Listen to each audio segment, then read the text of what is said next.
everyone. Today I will teach you how to solve problems involving simple interest.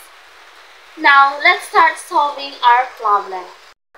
A teacher's retirement fund earned is 1,350 pesos as interest after 3 years at 9%. How did she invest initially? So ang hinahanap dito ay kung magkano ang invest ng teacher. And now let's identify the given. So na-substitute ko na yung given is yung interest is 1,350 pesos. So yung rate is 9% or 0.09. So paano nga ba naging 0.09? So 9% divided by 100. So equals 0.09. Then yung times is 3 years. So yung nawala is principal. So ito yung given na gagamitin natin. So P equals to I divided by R times T.